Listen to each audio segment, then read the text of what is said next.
Gospod Lučin, lahko se vrneš, lahko se upreš, lahko čisto novo zgodbo začneš, lahko za spremembo enkrat uspeš. Besede iz aktualnega singla za spremembo delujete predvsem motivacijsko za te čase. Ok, če tako misliš, ja. Zdi se mi, da enostavno tej mojemu družbenemu okolju manjka motivacije. Dejansko, zelo tudi meni dostkrat moram priznati. Se to je narejen, jaz zmeri delam komade, ki izhajam predvsem iz sebe.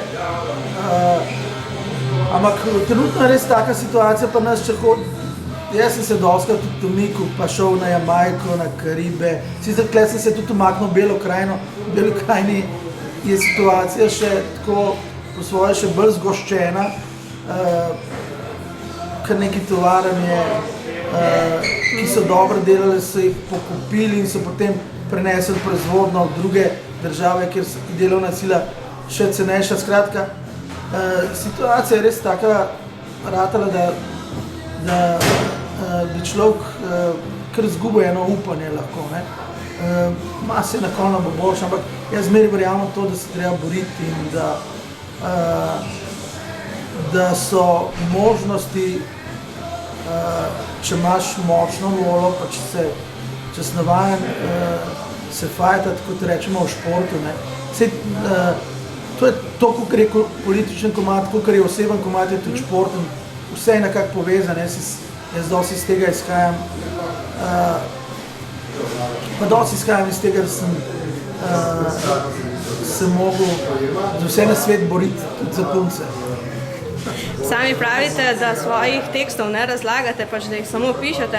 Kaj pa je vplivalo pri pisanju tega konkretnega teksta in pa pri ostalih 10 oziroma 12, kolikor jih najdemo na novem albumu? Ja, dejansko, začeli se bolj športnimi vzgibi, ampak potem sem to nekako prenesel. Res je to, da tako kot sem se sam znajdel v kakšnih položajih, ki mi niso bil všeč, ko se počutiš, nam rekel, beden, ampak slabo. Dostkrat je to seveda, tako kot sem že pisal, južni kraj, grejo punce, južni kraj, če si te patologije, takrat je bilo meglo v Ljubljani, dosti več kot je zdaj, ampak in teh tmurnih jeseni. Tako se mi zdi zdaj, da je ena taka politična tmurna jesen ratala in da jaz sem šel in grem okrog in cel svet je lep, ampak po eni strani se mi naljub, je več okrog, se mi zdi, da treba tudi kakšne stvari razčistiti in zato sem ta album posnel z mislijo samo na ta okolje, v katerem živim, najdel časa in večino časa ni umika, ampak je eno soočanje s tem, ker živimo v letu 2012. Kateri športni dogodki so vas pravzaprav motivirali? Nogometno prvenstvo ali kaj drugega? Ja, predvsem že moj klub Olimpije je tak, da je bil v zadnjih letih večni poraženc, sem nekako in Slovan isto, skozi se moramo nekako vračati. Smučanje, ki ga imam rad, je tudi tako, da je dostkrat boljši in potem se zgodi, da pridem jaz v St. Moritz z družino,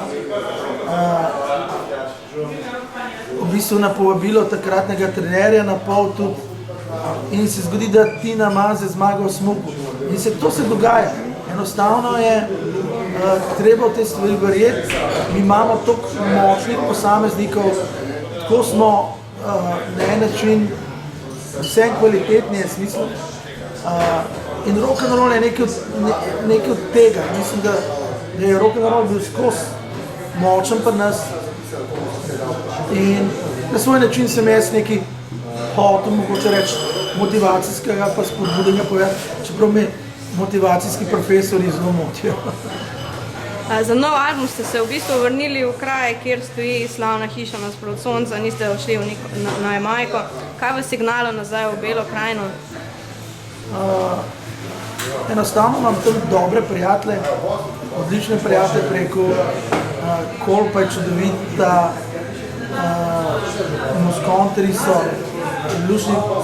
Zdaj se tudi dogaja Schengen Fest, ki prerašča res vrhunski festival za širše območje. Tako da, ko sem zvedel, med drugim sem bil tudi povabljen, da snemamo v novem studiu prijatelja Mirota Dizdareviča in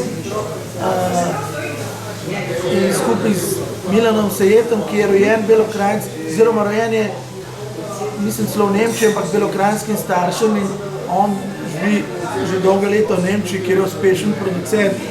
In tako smo se najdeli, ko se enkrat iščeš, ko neki v muziki tako, da delanje novega albuma je kot ena vrste uporan del, kot osvajanje novih punc, ker zmeri se Moscontri med sabo, pa producenti malo vohamo, iščemo, govorimo o tem, kaj smo vse doživljali, kaj bomo. Zelo erotičen stik je v muziki. V studiu je, čeprav ni, smo en teden lahko sami moški, je zelo dosti erotike. V Beli krajini je zelo dosti erotike. Malo več o tej erotiki v Beli krajini, če lahko poveste. Žal je res to samo mlad, ker se mojega slučaja tiče moške erotike in to tudi pametam povem, kje imate punce, jih vi držite tako kot mogoče v skoki, veš, ali pa tam Turki, ki so bili tam 100 kilometrov stran, no, ampak se tudi pojavljajo. Se tudi, ampak dejansko se mi toliko družimo intenzivno, glasbeno, da mogoče nismo, ne zgubljamo, mislim, da je to zgubljanje časa, ampak dejansko je čas vedno hitrejši. Vse gre hitrejši in v Beli krajini sem res glavno zaradi muzike. Sami nekako prihajate v najboljša leta za rockerja, pa zakaj ste zdaj zamenjali droge, seks in rock'n'roll? Ali ostaja to? Z drogami je tako, da se moraš jih zelo paziti, so zelo dobre lahko. Sploh je sicer absolutno vedno svarim pred nevarnostjo trdih drog, ker se mi zdi, da je to pot v nič in da je to seveda samo posel za nekatere, dostikrat na zelo visokih položajih državnih, da je pa zmeri tako pri užitkih, moraš biti zmeraj pazljiv. Že pri hrani vemo, da moraš paziti, še pri teku moraš paziti. Pri travanju posod vod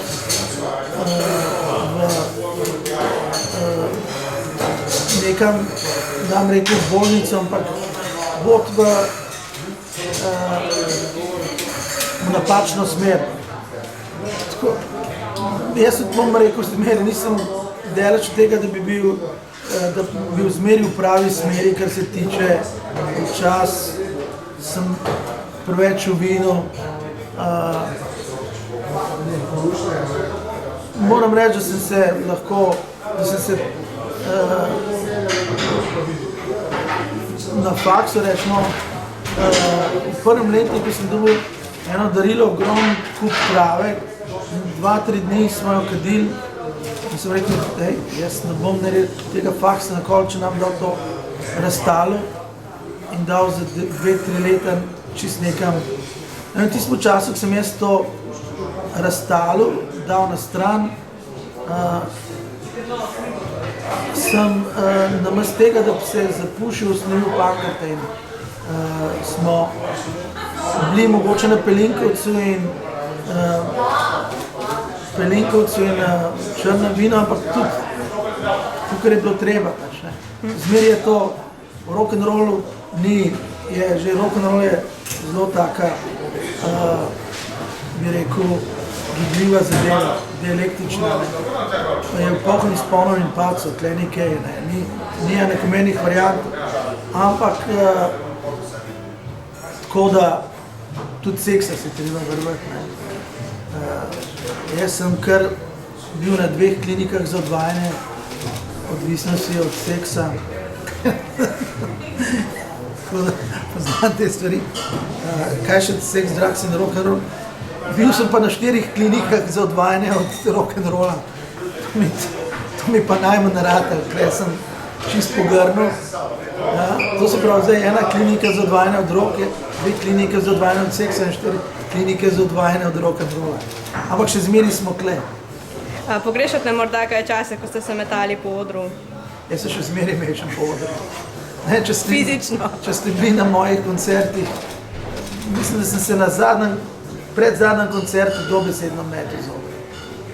Nekoč ste rekli, poglejte, penzionisti niso mrtvi, vsaj tehnično še živijo, muzika pa se ponavadi živi še dlje kot penzionisti.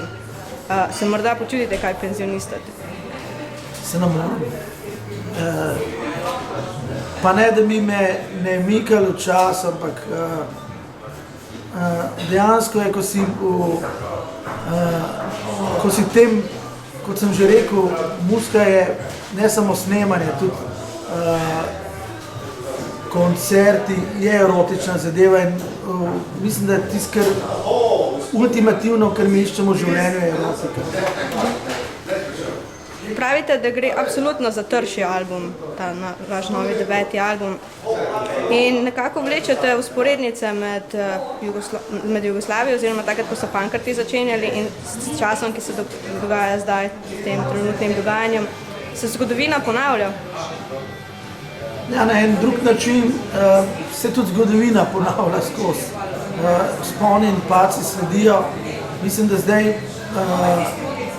je definitivno, da obdobje 10, najbrž obdobje Slovenije gre naprej in uvrstitve na 2 velika tekmovanja nogometašev simbolizirajo en vrhunec, ki ga je Slovenija dosegla v svojem prvem obdobju. Zdaj gre definitivno na vzdolj, tega ne moramo skrivati, ampak kot pravijo tisti, ki hočejo kaj denarja da vložitev v kakšne sklade, dolgoročno gre vse navzgor, ne vem. Mislim, tako da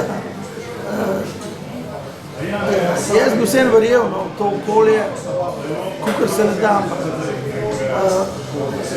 bomo videli, vzporednice so gotovo.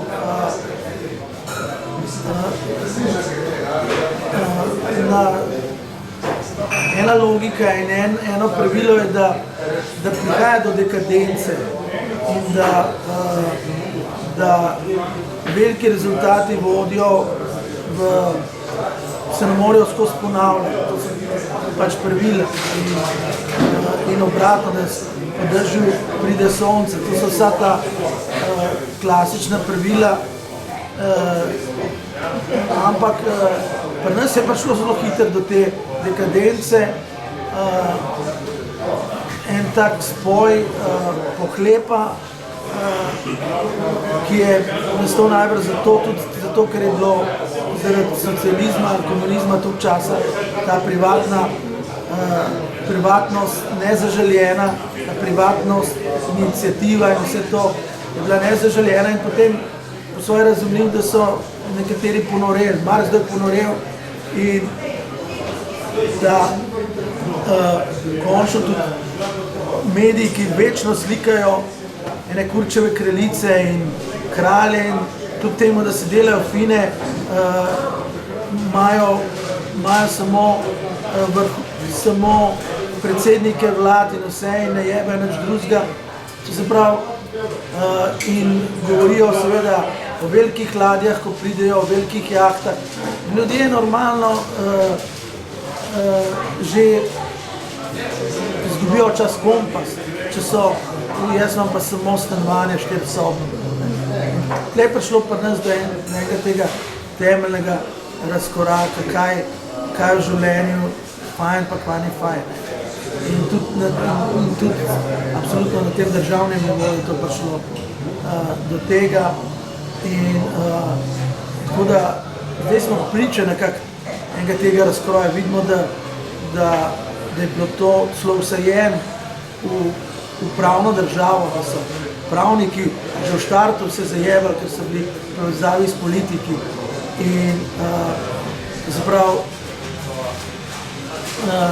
ampak verjamem, da se bodo tudi da zmeri v ta krog, čeprav nisem bil tisto. Vas vleče kaj v politiko? Ne.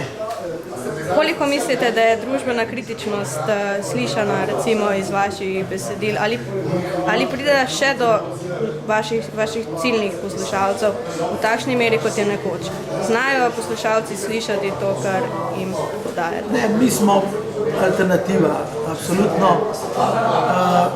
Velik večino ljudi zanima res, pa jaz sem še del bližji med alternativo in mainstreamom, kakšni moji kolegi, ki sem jaz opozarjal, sem rekel, zakaj ne pišete več, sem rekel, zakaj ne govorite, ne vem, o bendu Aktivna propaganda, ki je že 10 let nazaj izredno dobro, sicer z poziciji enega zelo finega anarhizma, opozarjal vse, kar se v družbi dogaja. To ljudje niti mase tega nočejo slišati. Žal tudi tisti, ki so bili zigrani, bodo poslušali nekaj, kar jih, kot bi rekel Marx, opi za ljudstvo. Ampak nekateri ljudje, jaz se srečujem po koncertih z dostimi in pogrešajo en tak stik z družbeno realnostjo, vsaj pri meni in tudi zato mi je bilo fino narediti tak album. Če recimo pogledam vaše nastope, mladina vsekakor vzame za svojo še vedno Bandero Rosso in vse ostale uspešnice. Tudi sami ste rekli, nikoli nam ni šlo samo za eno geslo ali za eno samo idejo, ki bi odcvetela že naslednji dan. Je morda to tisto, zakaj je vaša glasba še vedno tako priljubljena in zakaj vas mladina še vedno posluša? Zdaj, to je spet težko reči, kako zadanaš, ampak dejansko, če zdaj gledaš tekste od Pankrtov, niso govorili o eni direktni realnosti. Govori se o realnosti, ki je tako blizu zdaj, kot je bila takrat. Govori se o eni občutkih, pač tistih dostkrat bednih, represije, sivine, tega, ne pa o konkretnih ljudeh, o konkretnih. Sočasno se dela tudi norce, jaz sem na liniji, pa tako je bilo jasno, da je to partija, ampak po drugi strani so bili vseeno sprejeti občutki. In če so občutki taki, da jih ena generacija vzame za svoje, pa niso na prvo žogo, poleg znajo tudi drugi. To se je pri nas zgodilo, jaz bi rekel spontano, jaz nisem delal komadov za čez 30 let, ampak kako sem rekel, ta album delam za letos, pa za drug let, mogoče bo pa čez 10 let tudi aktualno. Zadnjega ste predstavili pred 2 letoma, postajate neke vrste industrija, kar se tiče snemanja albumov. Manufaktura.